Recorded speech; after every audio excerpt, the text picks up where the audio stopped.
মোবাইলে রিংটোন বাজছিল। আপনি কি রকি? অপরিচিত নম্বর থেকে আসা ফোনটা ধরতেই ওপাশ থেকে ভেসে এলো এই প্রশ্ন।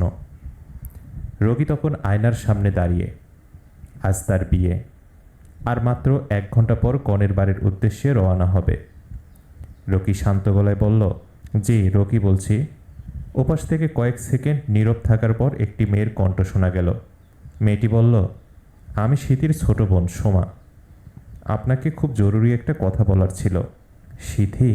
3 বছর পর এই নামটা শুনে রকির বুকের ভেতরটা হঠাৎ কেঁপে উঠল। 3 বছর আগে সিথিই বলেছিল, আমাকে ভুলে যাও, আমার বিয়ে ঠিক হয়ে গেছে। সেদিনের পর রকি আর কোনোভাবেই তার খোঁজ নেয়নি, নিজেকে কাজে ডুবিয়ে রেখেছিল। আজ পরিবারের ইচ্ছায় নতুন জীবন শুরু করতে যাচ্ছিল, কিন্তু অতীত যেন আবার দরজায় কড়া নাড়ল। ওপাশ থেকে সোমা কাঁদতে কাঁদতে বলল, আপনি কি জানেন আপু কোনোদিনও আপনাকে ছেড়ে যেতে চায়নি। রকি নিশ্চুপ, কোনো কথা বলছে না। সোমা বলতে লাগলো, বাবার ব্যবসায় হঠাৎ অনেক ঋণ হয়ে যায়। ঋণদাতারা শর্ত দেয় আপুকে তাদের এক আত্মীয়ের সঙ্গে বিয়ে দিতে হবে, না হলে আমাদের পরিবার রাস্তায় বসে যাবে। রকির হাত কাঁপতে শুরু করলো।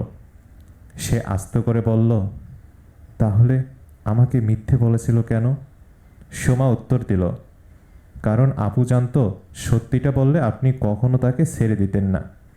নিজের সব কিছু বিক্রি করেও তাকে ফিরিয়ে আনার চেষ্টা করতেন।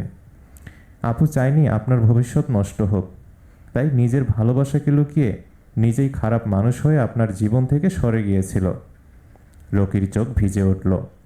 কাপা গলায় সে জিজ্ঞেস করল, এখন এসব বলছো কেন? ওপাশে কিছুক্ষণ নীরবতা। তারপর সোমা কান্নাজড়িত কণ্ঠে বলল, আজ ভোরে আপু মারা গেছে।